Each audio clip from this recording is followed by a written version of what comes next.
We have come to dedicate a portion of that field as a final resting place for those who here gave their lives that that nation might live. It is altogether fitting and proper that we should do this. But, in a larger sense, we cannot dedicate, we cannot consecrate, we cannot hallow this ground. The brave men, living and dead, who struggled here have consecrated it, far above our poor power to add or detract. The world will little note nor long remember what we say here, but it can never forget what we did here. It is for us the living, rather, to be dedicated here to the unfinished work which they who fought here have thus far so nobly advanced. Abraham Lincoln, November 19th, 1863.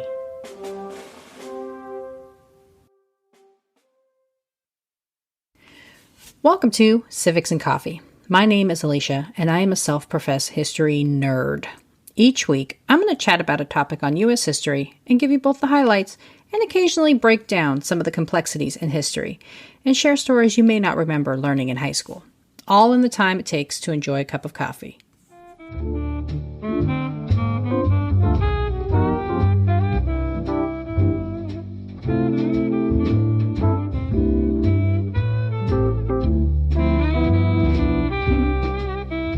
Hey everyone, welcome back.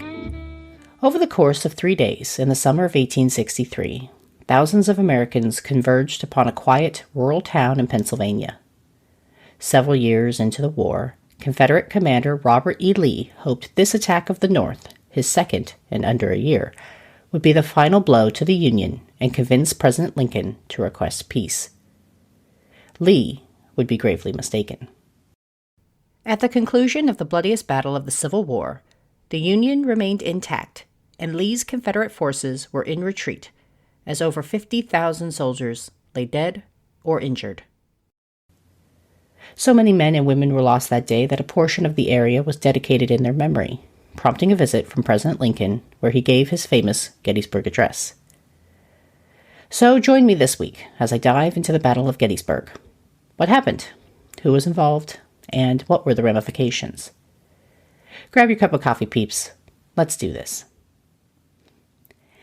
As I put together these episodes covering the war, I have been mindful to avoid discussing too many of the battles in significant detail. I did this intentionally for several reasons. First, I'm not someone who can easily track and understand battle terms and plans. And second, while military strategy is no doubt a fascinating topic, I find much more enjoyment in covering the human stories. However, I knew going into this period of American history that there was little chance I would get out of covering Gettysburg. It is an iconic battle for a number of reasons, and if memory serves, is one of the first battles I remembered learning about when the Civil War came up in the curriculum at school. This is likely because of the eventual address given by Lincoln, and a result of its influence in turning the tide of the war. But I am still determined to cover it my way, through looking at the people, beginning with Confederate Commander Robert E. Lee. The man who would go on to become known as one of the most capable and successful generals in military history, Robert E. Lee was born in Virginia in 1807. His father, Colonel Henry Lee, was an officer in the Continental Army and a politician, serving in the House of Representatives before his son was born. However, the elder Lee was not a successful member of Southern society, executing poor land deals, and was unable to manage his finances responsibly. Without means to attend university, Robert E. Lee enrolled into the United States Military Academy at West Point, where he thrived, graduating second in his class in 1829. Although there are debates about just how successful one should classify him, Lee was nothing if not a dedicated soldier, spending over 30 years as part of the armed services. When Lee resigned his post in the Army, he did so with a certain level of remorse, writing to his commanding officer, quote, "I have felt that I ought not longer to retain any commission in the Army. I therefore tender my resignation, which I request you will recommend for acceptance. It would have been presented at once, but for the struggle it has cost me to separate myself from a service to which I have devoted all the best years of my life and all the ability I possessed." End quote. After his resignation, Lee first commanded the forces from his home state of Virginia, before Jefferson Davis asked him to assume control of the Confederate Army in 1862. As commander, Lee launched a series of successful offensive initiatives, driving Union forces back. These victories perhaps gave Lee a false sense of confidence as he decided to try to force the Union's capitulation by invading the North. The commander hoped that by bringing the battle north, Union politicians would abandon the war effort, and the Confederacy could convince European nations to lend their support, forcing a northern surrender. Lee's first attempt was Antietam in September of 1862. Facing George McClellan, over 22,000 soldiers died, making the battle the deadliest single-day conflict of the war. Despite the setback, Lee decided to try again, this time by invading Pennsylvania. Located just a few miles north of Maryland's border, the town of Gettysburg was a quiet, rural community and was not prepared for the coming onslaught of military men. Lee initially overshot his movements, going beyond Gettysburg. Having the Union troops to his south meant he risked losing access to supplies, and so he made the decision to swing back around and try to take out the enemy. Commanding the Union forces was George C. Meade. Also a graduate of the Military Academy at West Point, Meade was born in Pennsylvania in 1815. He initially only served a year after graduating, hoping to pursue a private career, but when that was unsuccessful, Meade made the military his vocation. Meade's command of the Army of the Potomac was still new when the first barrage of attacks came through. President Lincoln had grown frustrated with prior leader, Major General Joseph Hooker, and replaced him with Meade mere days before Gettysburg on June 28th. The main charge for Meade and his men was to act as a stopgap between the Confederacy and D.C. Under no circumstances were they to allow the Southern forces to break through. Little did they know how soon they'd be expected to fulfill their duties. As the Confederates moved closer to town, they confiscated as many supplies as possible, including horses and cattle, and destroyed property as they marched forward. Despite this oncoming advancement, residents of Gettysburg were somehow still surprised when fighting commenced between Union and Confederate forces. For their part, local residents did what they could to support the Union men coming through town, providing food and water to a tired set of men.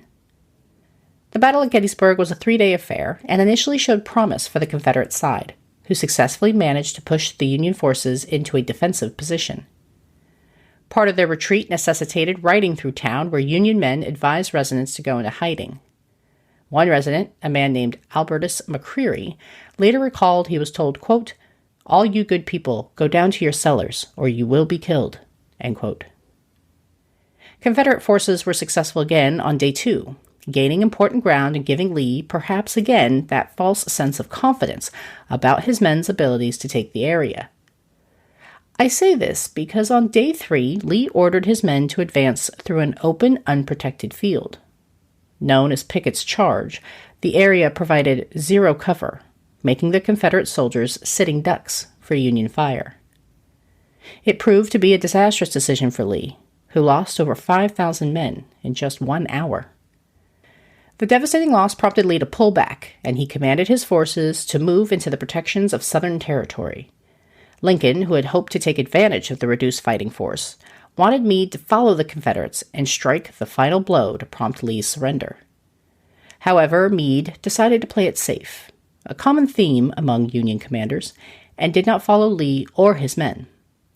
Lincoln was apparently angered over this lack of initiative, supposedly saying, quote, "We had only to stretch forth our hands, and they were ours," end quote.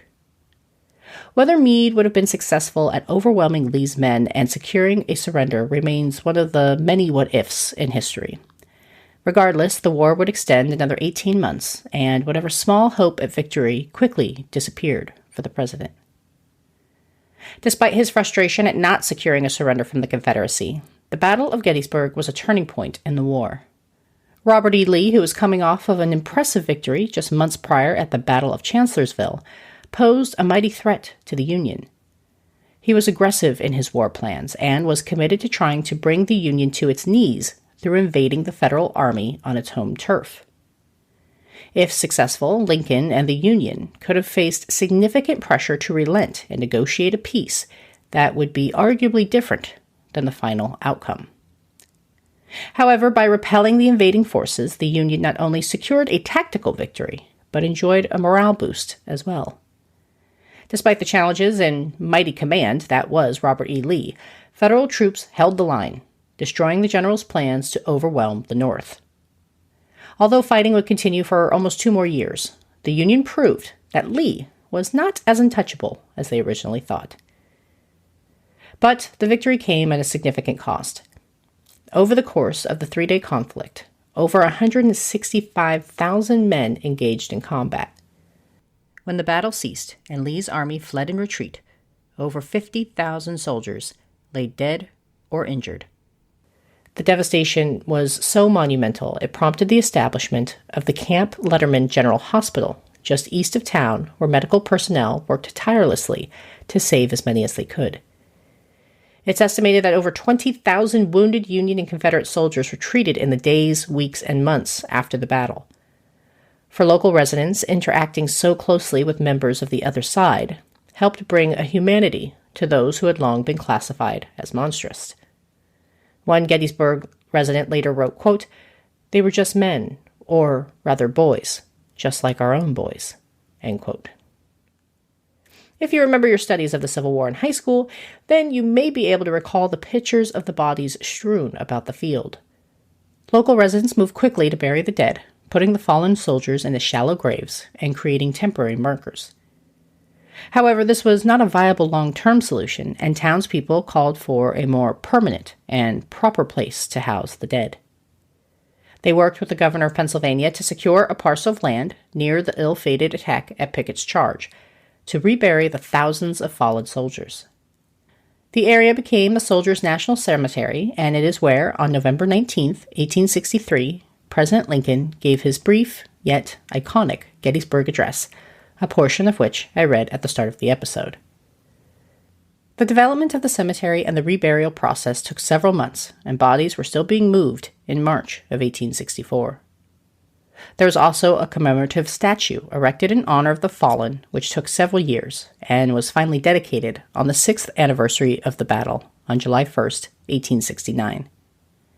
As efforts were underway to secure a proper burial and memorial site for soldiers, there was also a push from prominent residents to preserve a portion of the battlefield. They were successful and eventually established the Gettysburg Battlefield Memorial Association. The group raised money through charging dues and set up a committee to oversee the development and purchase of land intended for preservation. The association eventually transferred their land holdings to the federal government in 1895, who then appointed another commission of veterans to oversee the area's continued development, before it was transferred one final time to the Department of the Interior's National Park Service in 1933. The National Park Service still oversees Gettysburg, and the battlefield remains a place where visitors from all over the world can gather and learn about the battle that altered the course of the Civil War.